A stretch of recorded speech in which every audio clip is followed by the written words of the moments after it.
Welcome to AI to I, our brand new podcast series where we decode the world of AI, advanced technology, and the next frontier of innovation.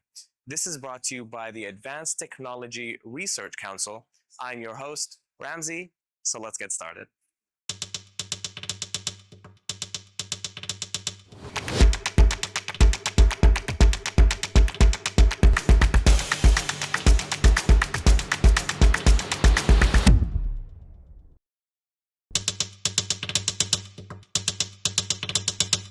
Welcome back to AI to I. I'm here with Professor Phil Hart, Chief Researcher of the Renewables and Sustainable Energy Research Center.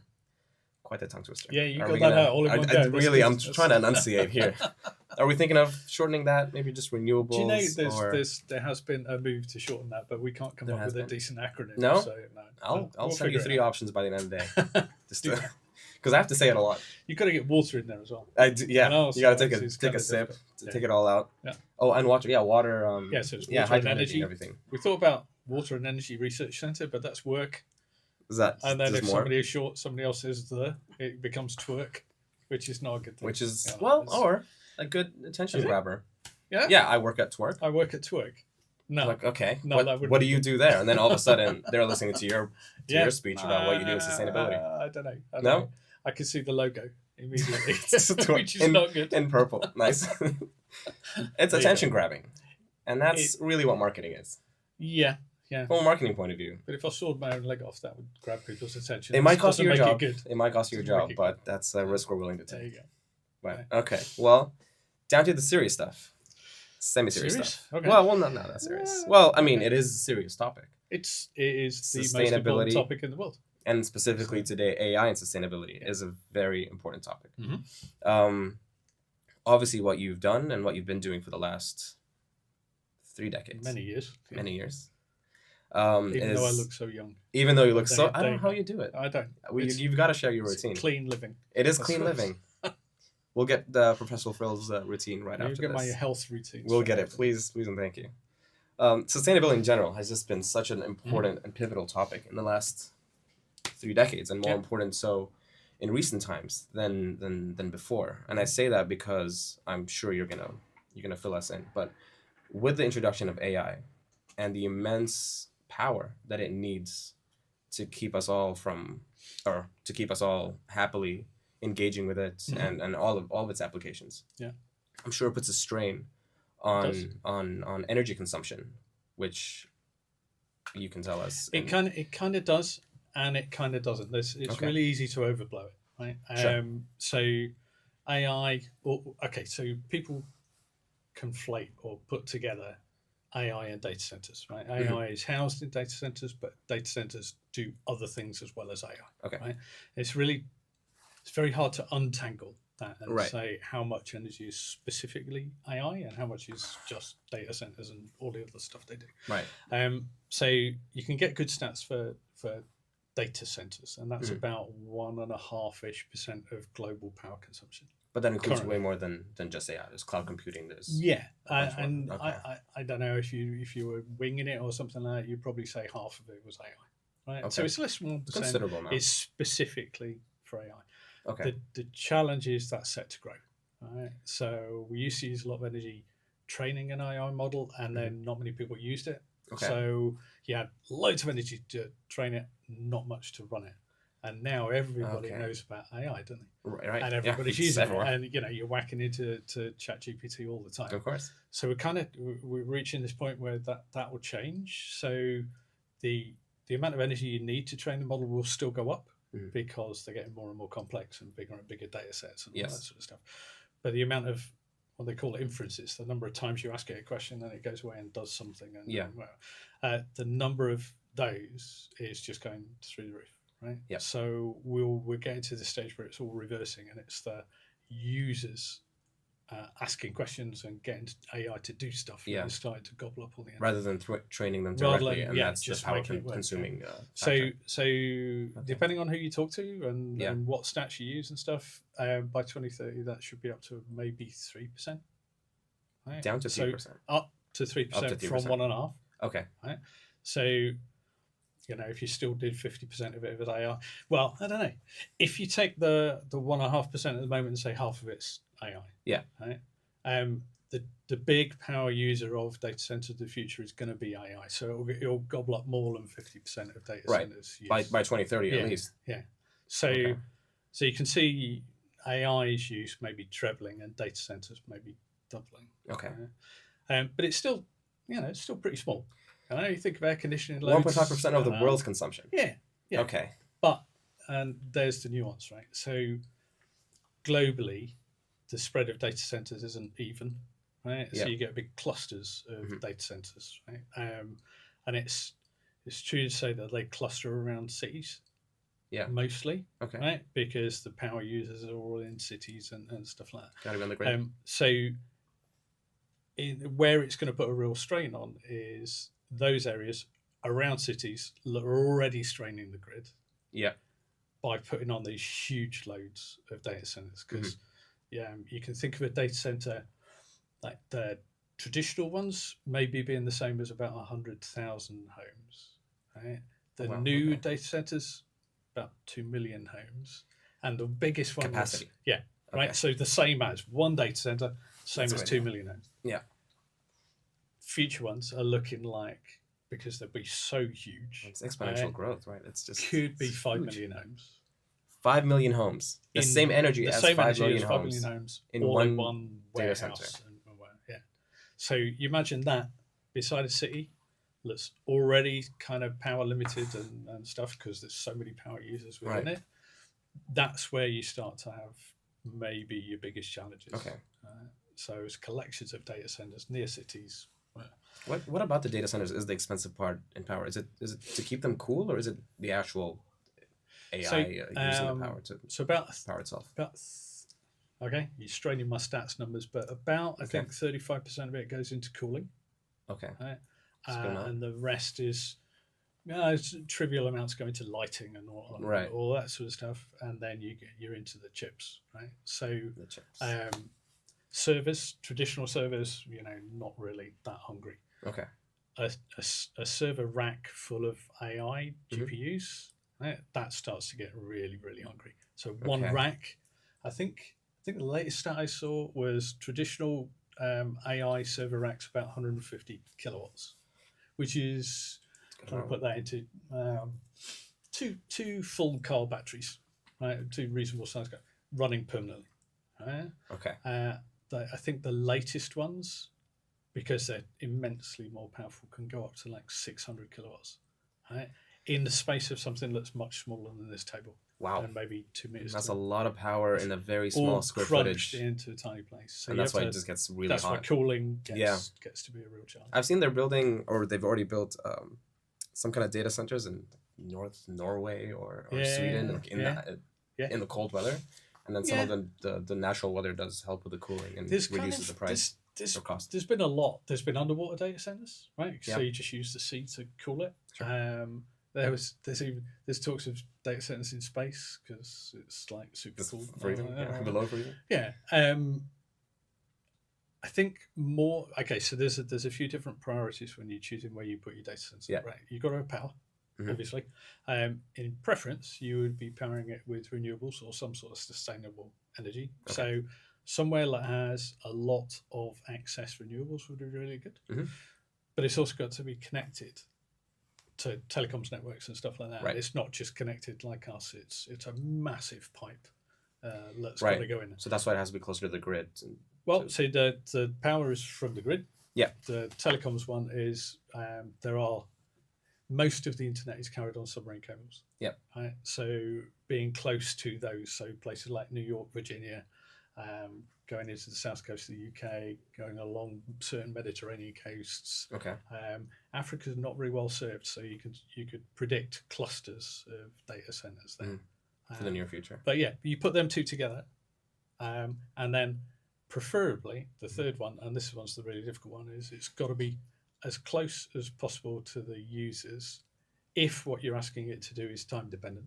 right? Because Okay. it does take a while for signals to go around the The world back and and stuff forth, like yeah. that. So you don't want to be in New York on the stock exchange interrogating a server in or an AI server in like Australia or Yeah. something like that, because there's latency. Of course.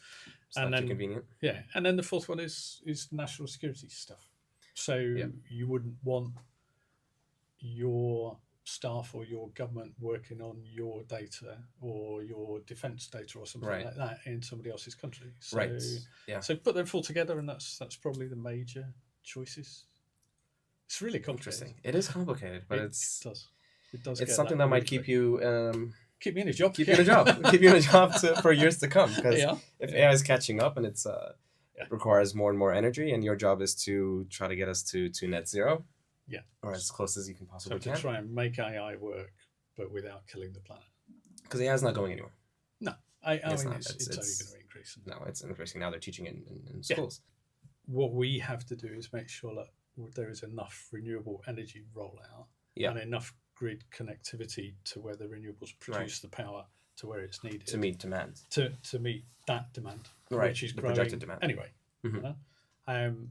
But they're not the only thing that's trying to grab the power, are they? Because everyone's No. you're trying to buy an EV, Of course. trying to electrify heat, you're trying to electrify industry, Right, and it's hard to predict what's going to happen in the next few years. There's going to be more demand from another sector, from somewhere else. Yeah.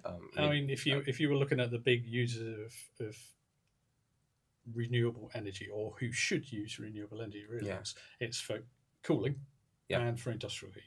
Okay. Right, and if you did them, you're into more than 50% of the future growth. Right, Okay. globally. That's a great place to be. Right, and then you layer AI on the top. Yeah. Okay, so but the problem is building out enough renewables to be able to do that. Yes, and that takes a while to build each. It's not awful. It's now solar's really good. Solar and batteries is a really good solution for data centers and wherever. But you've also got to get that power from where it's produced to where it's going to be used, so the data centers. So that's that is a challenge, because the grid was most grids in the world. Let me rephrase that. Most grids in the developed world are 34 years old. Right? Built for a time when you had a big gas plant, and it shoveled power onto the line, and they distributed it out, and everybody was happy. Now we're in this place where literally it could be you and me producing the energy. We're down to consumers also being producers of energy. So instead of having big power station, little user, you've now got loads of little users, right? Yeah. And still got the big power stations. Okay. And you've got the big renewable stations, like maybe if the sun's shining, producing lots, and then cloud goes by, nothing. Sure. Or you got all these wind turbines, and they produce loads, and they're really good, apart from when the wind doesn't blow and they disappear. That's the problem. There's always a risk with. So we've got this really complicated system now. You used to have turn the key, out came power, and everybody used it. To a really complicated, who's producing, who's consuming, who's doing what, and where. Right. And the grid that we have isn't necessarily very good at doing that. Right. And right. Yeah. So it's a complicated picture. It sounds like it. Both production and distribution and use and all that. Well, let me get your thoughts on small modular reactors. It's easy to say SMRs. Just go SMRs. Right. Okay, SMRs. So just so our audience knows what we're talking about.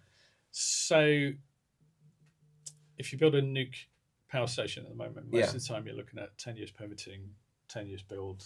So 20 years into it, you start to produce. For the ones we know, the traditional normal nuclear stations. I think UAE did an amazing job. They did it in 10 years, like start to finish. They did it quite quick. So they're half the time of right. everyone's. The concept of an SMR is that you design a reactor that can be, as nearly as possible, if you squint a little bit hard, production line produced. Yeah. Right. So it's like the Model T Ford of right. They're smaller. Hence the name. They're modular, so that you can just plug it all together.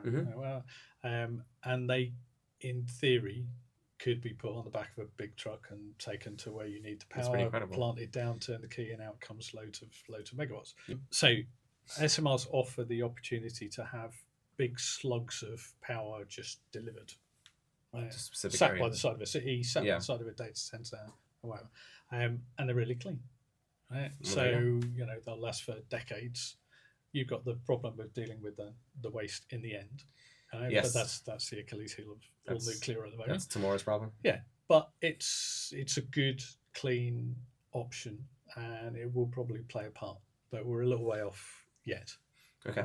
Maybe within a decade we should have SMRs rolling out. If we are optimistic, and I think we should be. some people will tell you less, but it's still going to take a few years to permit putting an SMR in. Right. Because we've still got it's still going to be in someone's backyard. Right. And they're gonna put all the complaints in they possibly can because nuclear is dangerous. We're still, I think, somewhere there where most people think that nuclear is just terrible and dangerous, but in reality, it's a clean-ish source of energy. And if you look at the stats, right, on energy sources and the deaths per megawatt, right? Per source of energy, per source of energy, right? Nuclear is actually the safest. It's really strange. It's less dangerous than solar and wind and all of that. Does that take into account any takes the full historical accidents and so it's all of the manufacture, the installation, the use, the O&M, everything, all the way through to even from building the actual if you reactors. take all of that together, okay, then nuclear is the safest. More people have gotten ill from wind power than nuclear. Yeah. Wow. Okay. And that's deaths and injuries of people falling off turbines. Yeah. Well, that's terrible. Chemicals that they use and all of that sort of wow. stuff. Yeah. So even with all that, nuclear is the safest. Yeah, and that's traditional nuclear. Traditional nuclear. Yeah. That's not even. We're not even talking about SMRs. SMRs. No. Okay. Are SMRs close to what? It'd be worth checking that stat. But the last time I looked at it was about 3 years ago, and it was true then. I'm sure if we have a new stat, we can just provide it it's on screen, correcting Phil right on. Nothing will have changed that much. Okay. Well, then we don't need to correct. We haven't gone on a killing spree with solar panels or anything like that, so we're okay. Well, thank God. Yeah. Yeah, that's the last thing we need in this day and age. Yeah. Are SMRs close to what aircraft carriers have? They have nuclear reactors, don't they? You could. Or are they closer to that than a traditional reactor? Yes. Right. Yeah. Probably more close to a submarine, because they had to be pretty compact and right. The difference is in the design philosophy. So you build a submarine, you're going to build, 10 of the same type. Yeah. So you need 10 of those reactors. Right. They're basically all built bespoke. The idea of SMR is proper production line, and that's the only way that you get the cost down. Yeah. So it's kind of like a submarine reactor, kind of. If you squint really hard. Yeah. Right. Yeah. Is uranium mining a threat to cleanliness of our planet, the health of our planet? Because if SMRs are increased in production, we have like you said, the Model T. Is that something that could, in turn, not enough to really cause a dent? I mean, any time you're doing mineral extraction, from the land is not good. You're not doing good for the environment. No. So uranium mining, yes, okay, but at the volumes that you need. Right. No. Well, we need it to then take care of our environment. Yeah. Okay. So there's all that. It depends what time period you're talking about. Well, yeah. This day and age now. Yeah. It's if we start really mining uranium more than we already are. If you were a purist, then you would say yes, that's terrible because you're doing because it's some harm, landscape and all of that. Of course. Yeah. If you're more pragmatic, then I think we have bigger things to worry about than strip mining of uranium. Okay. And in the future, we might be pulling uranium out of seawater. Seawater? Yeah, it exists in parts per million in seawater. So in the end, if we could get really efficient at doing that, well, maybe we'll start draining the oceans. Yeah. Well, not completely. I don't know about that. Okay, Phil says drain the oceans. No, this is more like mining on desalination plants and stuff like that. Yeah. So let small pull the fresh water out. So we need that because everything's getting harder. Concentrate salts, pull stuff out of the concentrated salts. Is that something that can go through the same process as desalination, and then we're getting fresh water anyways? Yeah. Take the uranium out, take the salt out, and then it's exactly right. It's like taking desalination and then carrying on. Yeah. Pulling more and more water out and stuff. Okay. Yeah. So it sounds great. That we need would fresh help. water. That would help from avoiding the mining and all that sort of stuff. So Well, that's great. yeah, Yeah. it would be As long as it ends, nice way all to is do well it. that ends well. And we have clean energy to end with. Yeah. And I don't know. So just wind and solar are not as efficient, or as the What, as an SMR? SMRs, as an SMR long term. Okay, even if we build big ones in suitable areas. Right. So there's two different types of power, if you like. There's the power where you turn the key and out comes the power. Yep. Right. And every time you turn the key, there will be power. Doesn't matter what time or place or whatever you turn it. That's called base load. Right? Base load. And it is dispatchable, as in you turn the key and you dispatch energy to whoever you want. Right? Renewables are inherently variable. Okay. Right? And non-dispatchable because you can't turn the key and demand the full output of the whatever it is will be delivered to the grid. So they're a different flavour. Now, the way to make renewables dispatchable is to put big batteries onto it. Right? So you produce the power whenever the wind's blowing or the sun's shining. Yes. Push it into batteries and onto the grid. Right? Make sure that the batteries get their full charge. Yeah, and they feed the demand directly into the grid. Right, and they cover the times when the sun's not shining or the wind's not blowing. And well, yes. The challenge is that if you wanted to do that vigorously, you would need very large batteries. Okay, energy storage as well. Yeah, so I mean, you can make solar into a dispatchable energy source by putting the right size of batteries in there to cover the nighttime. Okay. So you would charge them up and supply the grid. So that would mean that you would need potentially a bigger solar array than you would have done normally because you've need two sources now. So you need bigger so panels. You overproduce when the sun's shining, stuff it into the batteries, power all the grid, and then as soon as the sun disappears, pull it out of the batteries and off you go. And you can do the same with wind, or you can do the same with pretty much any. So is then battery storage now one of the big challenges? It's probably one of the key enablers of us going across to what they talk about is 100% renewable grid. Yes. Right? Now, whether you could ever reach that really, that's a bit of a question. Yes. Right? But the higher and higher percentage of renewables you put on the grid, the more likely it is you need really big batteries. Okay. And there are other ways of storing energy. So you can pump water uphill and then release it later on. Right? And that can store a lot of energy in a relatively compact space. Okay. But batteries can respond at the microsecond level. Yeah. And that can respond on the 5-minute level. So that's what the turnkey power is versus the other. So if you suddenly put a big load onto the grid, right, you would need something that can respond really quickly. Okay. Right? But if you were to doing it for nighttime or something like that, you know when it's going to go dark. Yeah. Right. So you pump the water uphill. When it goes dark, open the key and out it comes. Right? So there's loads and loads of different ways of storing energy. It's going to play a big part on the future grid massively compared to what it is now. Yeah, well, it's important. It's very interesting to see where it's going to go. And do the battery storage areas, do they need cooling as well? Okay, not as much as the not data strictly. You don't need to cool batteries unless you're charging them really fast. Okay. Right? Or discharging them really fast. Sure. Because when you're shoving power in or out really quickly, things get changes temperature quite quick. So you can control that so that you don't necessarily need to do that on grid storage. Okay. Where you would need that is on things like cars. Because if you want to pull in, be fully charged in 10 minutes and out, yes. Well, okay, you need to manage that battery heat. Interesting. But yeah, nothing to do with that. Well, that technology is also has made strides in the last 2-3 years. And it's coming down in cost massively.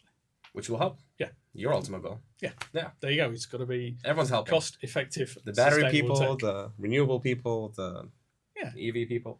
We just need to make sure that we stay the course. You know, there's been some that's important. Indications of backtracking on this type of argument. It's one of the critiques of COP is like everyone flies into COP.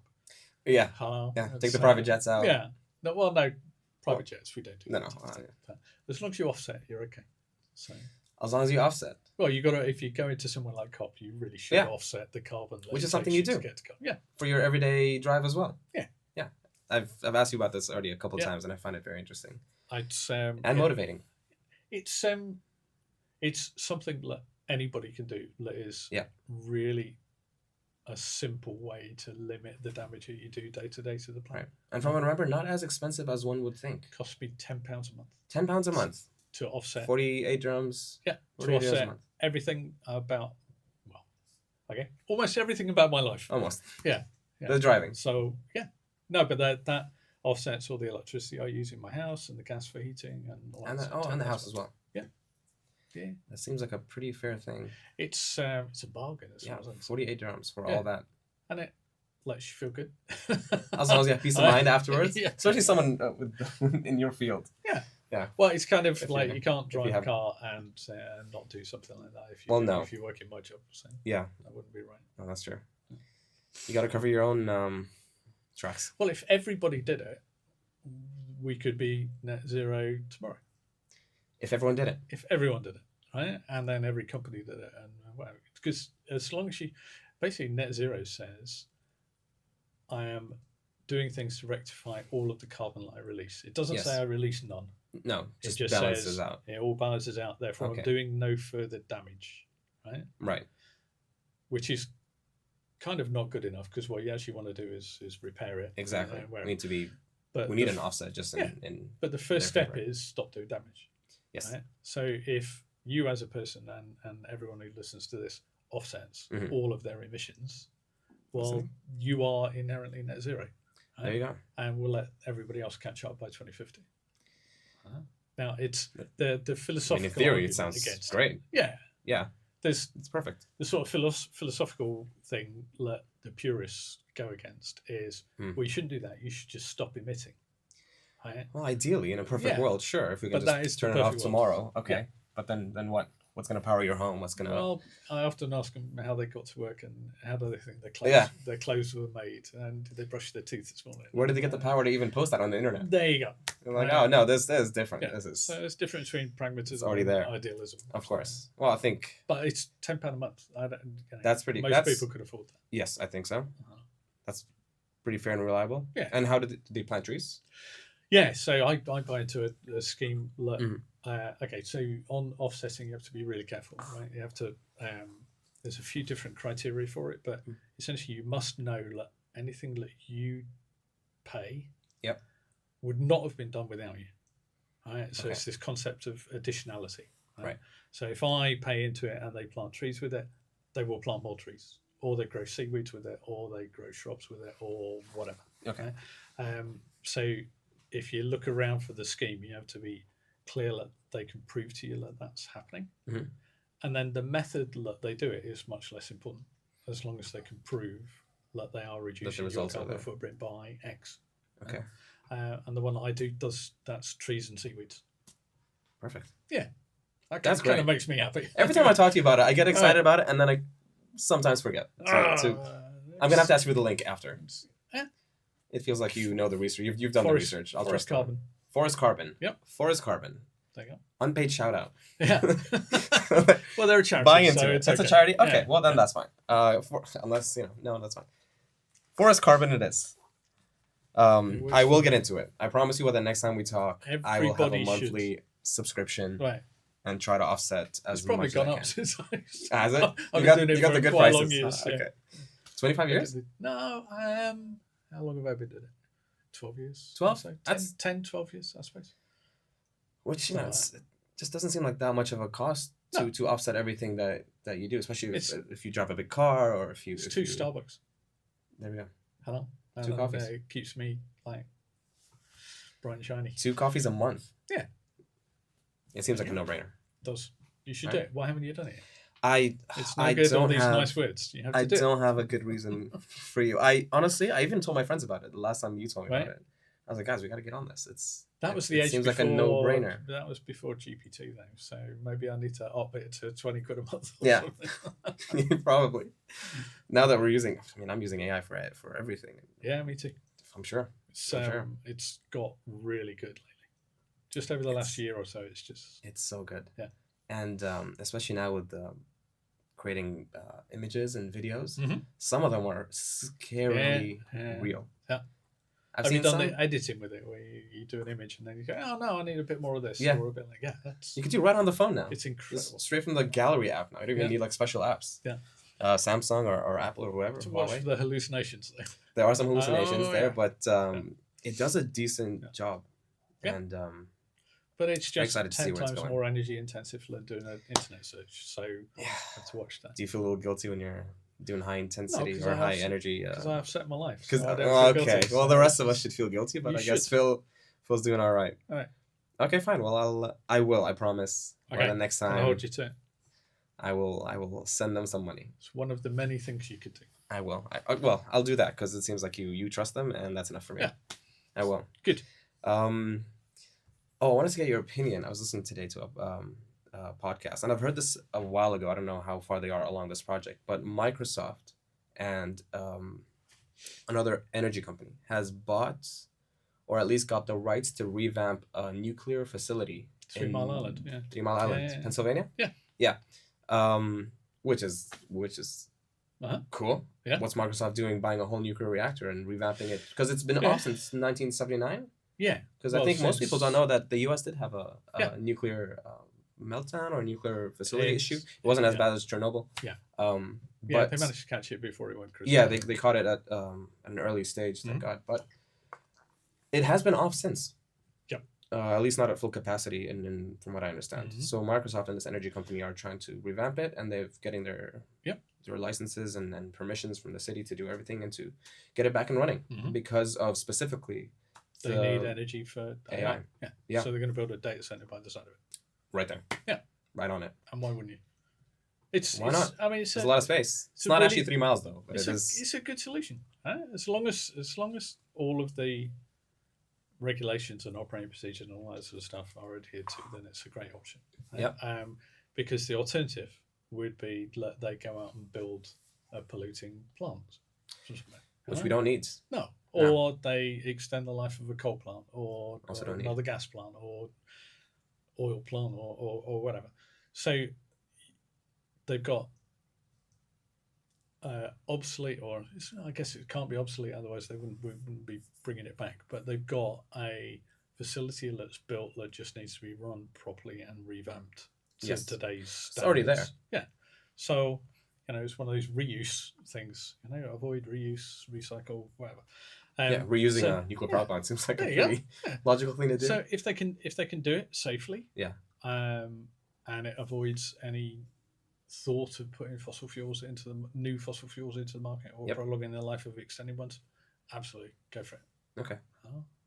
So all good. Yeah, I think so. I mean, you've got the problem of nuclear waste. Which is that's a sticky one. What 2090s problem? How long does it take? It's thousands of years. Okay. Yeah. So you've got to figure out, and they bury it out at the moment. I've seen places where they bury it in silos and cement it all up. Right. But then that by itself takes a few thousand years to naturally decay. Yeah. Okay. So as long as we have somewhere to bury it, it's cement graves. It's an imperfect solution, but if you look at the scale of the challenges that we've got, climate change is existential, right? Yeah. If we carried on without abating any of it, then I can't remember the exact stats, but it's something like 40% of the reptiles, 25% of the large mammals, 40+% of birds, right, are all endangered. Well, that's insane.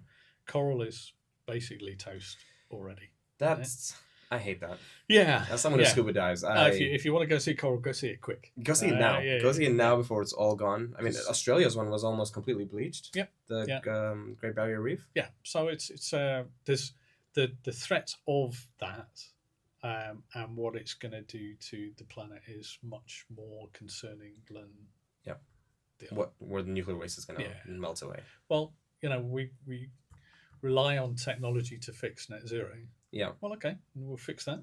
Great. And then rely on technology to figure out a way of better dealing with nuclear waste. One thing at a time. Yeah, exactly. And we're getting there. We're solving problems. I don't know if we're getting there. We're not getting there quickly enough. No, enough? No. Well, no. And a person in your field, I'm sure you'd like things to be moving a little faster. Well, we should be 1.5, and we're not. When we're going to sail past that. Personal opinion. Sure. Well, we're trying to get your opinions on thoughts today. It's going to be 2.5 at least. Right? And that starts to become really tricky because there's a reason why storms are more severe and droughts are more severe, and I mean the evidence is there. Yeah, It's clear as day. It's not all to do with climate change, but that storm would have still happened. Mm-hmm. But then just add a little bit of sauce on the top for climate change. Terrible stuff at the top. Yeah. Turn a Cat 4 into a Cat 5. Yeah. Or it turns up earlier, or Right. floods happen because you suddenly get downpours where you didn't before. You'll get a heat wave in Europe. Right? Yeah. It's the evidence for me is there, and you don't have to listen to me because there's the IPCC publishes their thing every I can't remember how many it's either 3, 4, or 5. Yeah, and it's the first time. Normally, a scientist would turn around and say it's very probable that this is the truth. Yeah, right. Because we're always looking for things that disprove what we currently think, so we can think new things. Right. Yeah. Well, that theory stands. Oh, it just broke. Okay, that means that theory is good for a certain extent, and then in this circumstance it changes. So we need to tweak the theory a little bit. That's what we're always looking for. Well, that's science.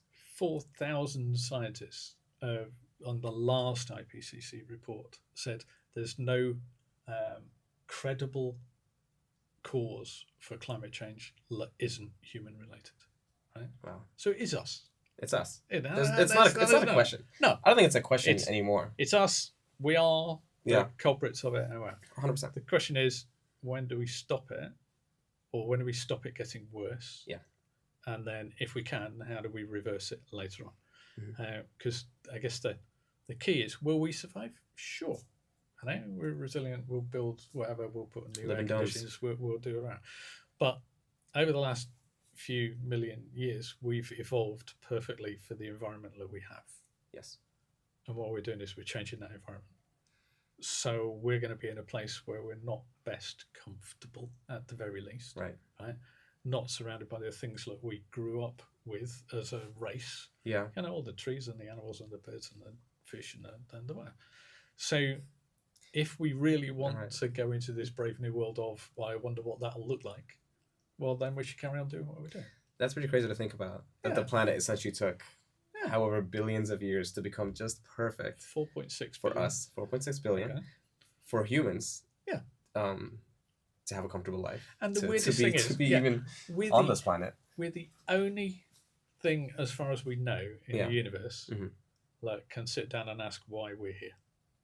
As far as we know, we are the only ones. Yeah, there probably is elsewhere, but they're probably a very long distance away. But yeah, we're the only things we know of that can do that. And we're the only ones that can absolutely mess a planet up if we really want to. Our own home. That is our power. Our own home. Yeah. That's great power. Yeah. But the thought of a potentially unique species killing the environment that it lives in. Yeah. Is just wrong. But maybe AI can help us there, you see. Hopefully. So, it's becoming better at problem solving. It's reasoning.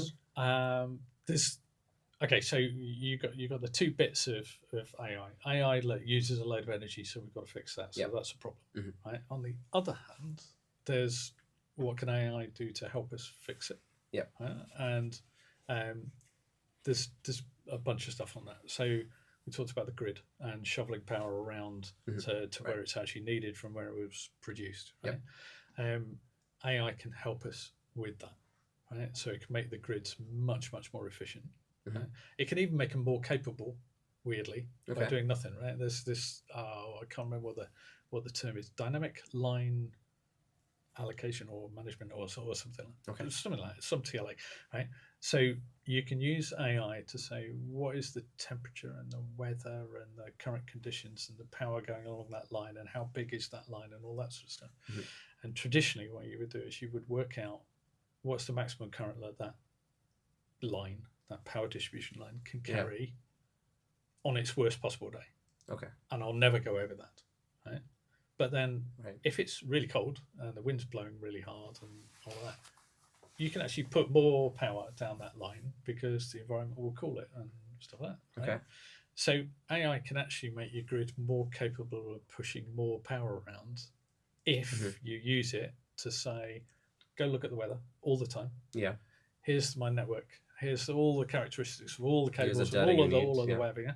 All right, tell me how much power I can shove down from A to B and from C to D and E to F and all of that sort of stuff. And it works out you can carry more power along the same lines just by an AI doing that type of analysis. Exactly. Well, there you go. So that's how AI helping us that's save just one power, thing. or at least save. And it can do things like design better solar panels. Yeah. Right. So down at the bit that converts a photon into an electron. Right. Right. You could use AI to develop new materials that could do that. So new semiconductors that would last as long as the current ones, but maybe be cheaper or faster or Incredible. We're using it at the moment to design a molecule. Hello? That's pretty great. So you think of how you would do that previously. We have a thing that we want to accomplish. Yeah. Right? And we sit and we think really hard about all of the things that this molecule would have to do. Yeah. Right? And once we satisfy ourselves that we've described it well enough, what you would traditionally do is you go into a lab and you mix the precursors, the things that would make up that molecule.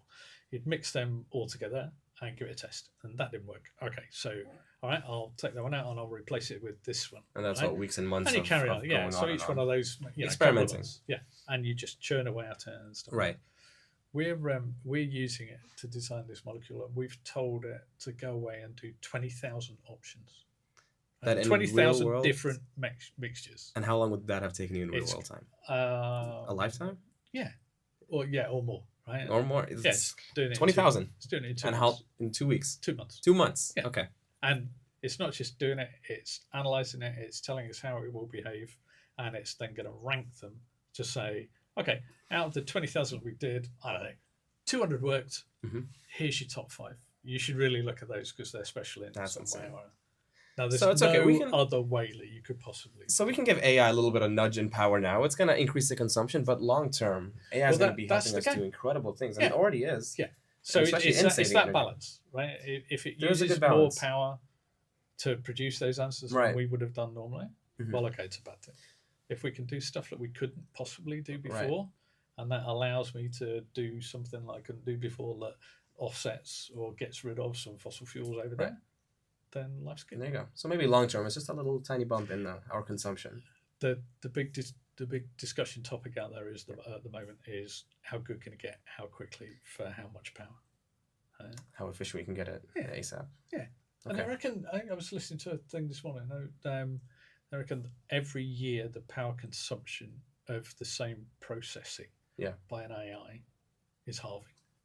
Every year? Every year. Well, that's great news. Yeah. Yeah. So it's becoming more efficient every year. Keep it going down. If we can carry on that curve, now that's got to plateau out at some point. At some point, and then also demand's incracing, and for the applications that it's capable of are increasing. And every time we halve the power of that, we put 4 times as many gates. It's a delicate balance, really. Yeah. Until eventually it plateaus. Yeah. I mean, there's hopefully. Do you know? I was researching for a paper I was doing, and the latest chip from NVIDIA has over 2 billion transistors on it. 2 billion transistors. Wow. Yeah. The next one? What's the next one? Yeah. The next one will be twice as efficient, but have maybe 4 billion on it. So it's a continuous arms race. Computing something is not 10 years away. It's 4.5. I remember talking to people in 2020 and them saying, "Oh yeah, but that's a decade. It's like 20 years. We're about halfway there. We're over halfway now. Yeah. A little too close. And we've got no chance of hitting the 2030 targets in most places around the world. Globally.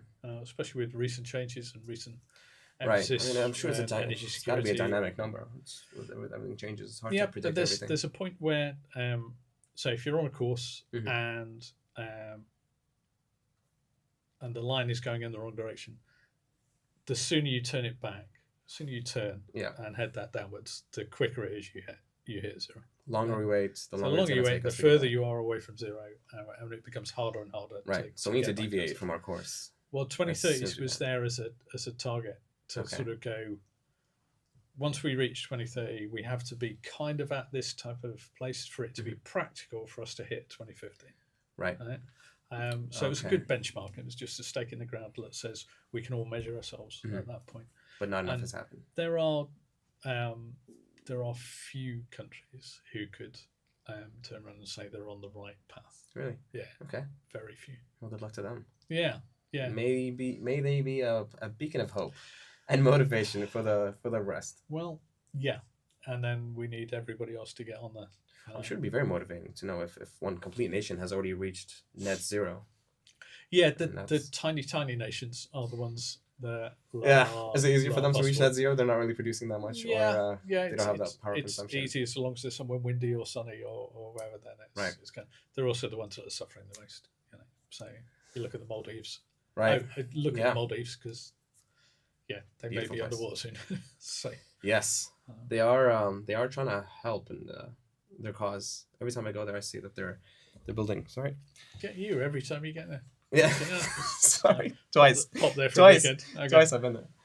For scuba diving. Oh yeah. Yeah. Okay. It's incredible.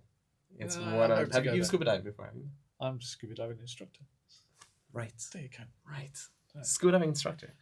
Well, then you've non-practicing. So non-practicing. I'm way out. Have you hit your 6 month mark? I'm way out of certification. Yeah. That's okay. Just do a quick little dive and you get back. Yeah. Well, if you haven't been Maldives, I don't want to teach anyone. No, just go for the fun of it. Yeah, it's very colorful. That's the it's very nice. Well, make the most of it. Yes, sharks, stingrays, manta rays. I'll take your advice. Beautiful sea life. You sign up for. I'll sign up for the thing, and I'll go. And then I need to see photos of you at the Maldives scuba diving. I might have got the best out of that deal, but there you go. Right. We'll try to get. I'll go to the Maldives. You do a tenner a month to Forest Garden. Mine seems like more of a cost. Well, it's a cost, but I mean that's just great fun. Yeah, it's a good place to be. Sustainability doesn't mean you have to be boring. That's true. That's true. Just try to avoid taking private jets when you're flying. Well, no, when you fly to Mali or wherever, just offset your flights. Offset it. Yeah. Well, there you go. There's an option every time you book a ticket. Do you want to offset your carbon? They do have, yes. And it's not expensive. No. So. Do you do that also in addition to the forest? Yeah. Because I'd probably fly too much. Couldn't fly to COP. No, you're an important man. You need to be places. I would love for that to be true. Well, Phil, this was enlightening, if anything, and always a pleasure. Always a pleasure to speak to you. Anytime. And I promise I will get on the offsetting thing. By the next time we speak, I will have the offset. Okay. At least a couple months. Otherwise, you'll give me 50 quid. Otherwise, I'm just going to start paying you for it. Okay. Yeah. There we go. There you go. I'll just start giving you the money for it. All right. Anyways, well, thanks for being with us. Again, this is Professor Phil Hart. And always a pleasure, sir. Thank you. And hopefully we'll have you again soon. Yeah, that'd be good. I know we covered a lot of AI and sustainability. I'm sure there's other topics we can talk about. I know we could talk endlessly. We could, and I know you have some of the most interesting projects, I think, and I'd love to get into those. Okay. Maybe not specifically about AI, but very, very cool stuff. Okay, let's do that. Yeah, and we'll see you on the next one.